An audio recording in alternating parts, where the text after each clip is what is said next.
Ini sudah sampai ke alat disolusi ya. Ini adalah alat disolusi yang ada di lab 13. Ini satu rangkaian alat. Kemudian di sini ada monitor. Fungsinya untuk mengecek berapa suhu, berapa kecepatan putar, dan berapa waktu. Nanti kalau dinyalakan itu juga akan terlihat. Di sini ada menu untuk mengatur. Kemudian di sini ada stop untuk men-stop, start untuk memulai. Kemudian ini ada tanda panah atas bawah, itu untuk menaik turunkan pengaduknya. Lalu ini ada 8 chamber. Nah, chamber itu yang dimaksud ini ya. Coba. Ini namanya chamber atau labu disolusi. Ini volumenya 1 liter biasanya.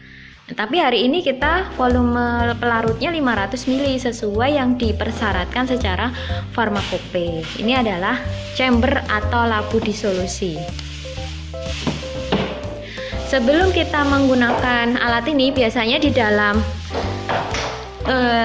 tabung besarnya ini diisi dengan aquade sampai tanda garis ini ya, garis level air, pengisian air garisnya. Nah, nanti biasanya akan dipanaskan water bathnya. Baik. Nah, ini adalah dapar asetat pelarut yang kita gunakan. Ini tabletnya tadi yang sudah dicetak ya. Ini yang bagian kiri adalah A, bagian kanan adalah B.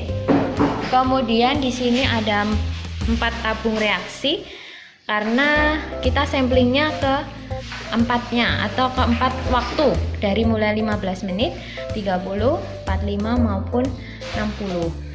Nah, kemudian saya ingin mengenalkan ini ada vaselin nanti yang dioleskan ke tablet sebelum kita masukkan ke alat disolusi. Ada spet. Nah, nanti spet untuk fungsinya untuk mengambil volume sampling, di mana di buku itu 10 ml. Nah, untuk memudahkan ukuran volumenya juga 10 ml. Nah, ini adalah 10 ml.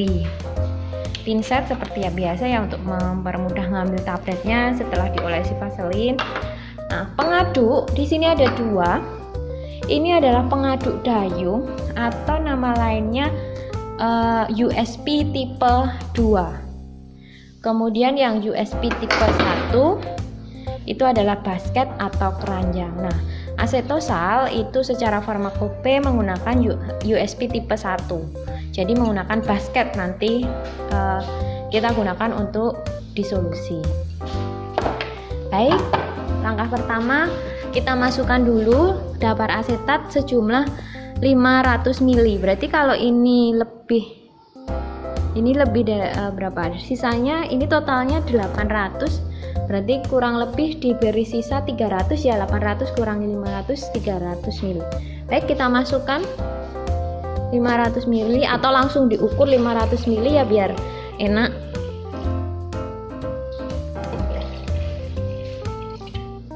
Oke.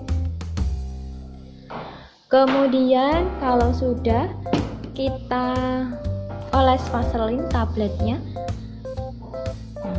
di permukaan atas maupun samping ya, disisakan satu permukaan yang tidak ada vaselinnya. Jadi yang ada garisnya ini yang tidak ada vaselin. Baik, tadi tablet yang sudah dioles vaselin yang A ya. Contoh saja kita ambil dengan ini spet. Ini pinset, kemudian yang bagian bawah yang ada garisnya berada di dasar basket. Nah, ini kita masukkan. Sudah, kemudian kita pasang ke bagian pengaduknya ya.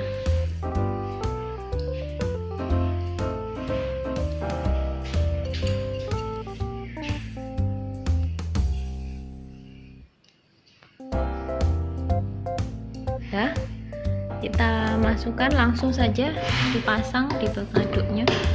Nah, ini sudah ya, sudah terpasang.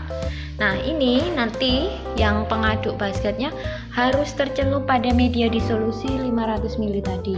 Caranya gimana ya? Ini kita tekan tanda panah ke bawah. Nah, ini dipencet saja yang tanda panah ke bawah. Nanti otomatis dia akan bergerak ke bawah. Oke, ini hanya simulasi, jadi seperti itu. Nah, kemudian cara samplingnya itu kita ambil dengan spet. Nah, spetnya tadi kalau misalnya itu kita pasang ya, kita pasang ini coba. Nah, ini pasang. Kalau sudah menit ke-15, jadi menit ke-0 kita stopwatch. Nanti kalau sudah menit ke-15 kita ambil 10 mili. Nah, ini pakai sepet kita tarik sampai volumenya 10 mili. Kita tahan dulu biar volumenya naik ke atas sampai 10 mili. Nah, kalau sudah 10 mili kita tampung pada tabung reaksi. Nah, ini ya tabung reaksi yang bertandakan menit ke-15.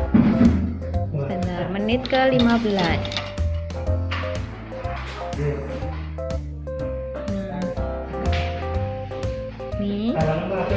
Lalu kalau sudah kita letakkan sepetnya, kemudian sampling, namanya ngambil 10 mili, lalu kita kembalikan 10 mili. Jadi larutan dapar kita ukur sejumlah 10 mili, nanti dimasukkan ke dalam ini ya, ke dalam labu disolusi. Jadi tadi kita sampling ya, ngambil 10 mili, dikembalikan lagi ke labu disolusi sini juga 10 mili. Nah, ini 10 mili. Kemudian dia akan berjalan waktunya. Kalau sudah menit ke-30 sama. Menit ke-30 berarti kita ambil 10 mili kayak tadi. Misal ini sudah sampai menit ke-30 nggih.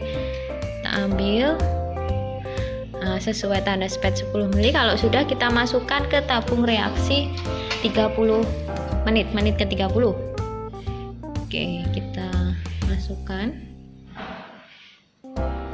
Lalu jangan lupa kita gantikan larutan daparnya sebanyak 10 mili juga.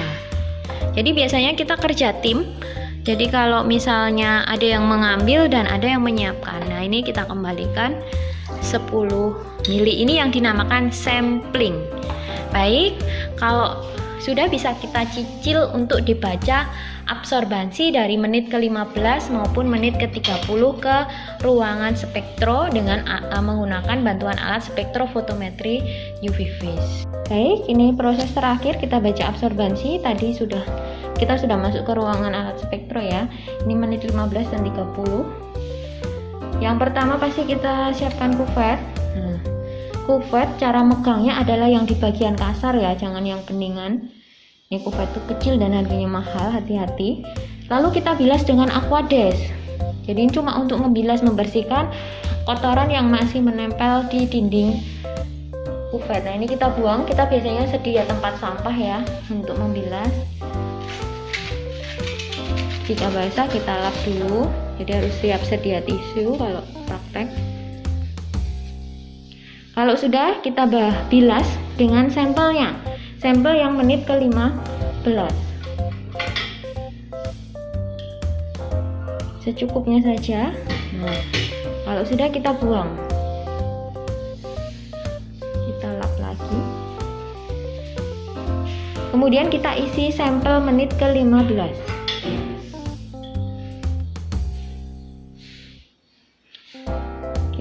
Oke. Ini paling enggak di atas setengah ya, minimal setengah lah. Tapi kalau bisa di atasnya setengah. Sampun ini kita lap jika masih ada bintik-bintik air.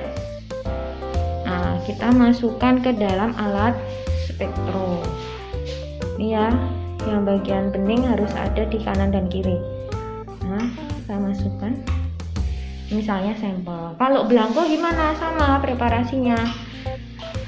Bentar. Kita bilas dengan aquades. Ini dibilas aquades. Kemudian dibilas dengan blanko adalah pelarut. Tadi adalah dapar asetat ya. Ini adalah dapar asetat. Kita bilas dulu. Kalau sudah dibilas, baru kita masukkan larutan dapar asetat.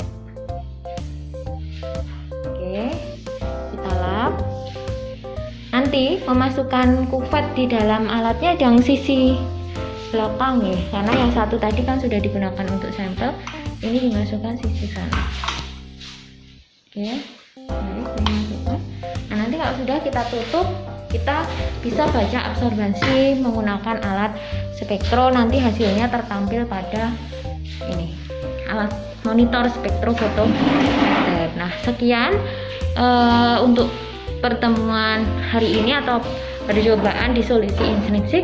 Nanti tinggal menjelaskan hitungan-hitungan yang harus dihitung oleh mahasiswa. Matur nuwun.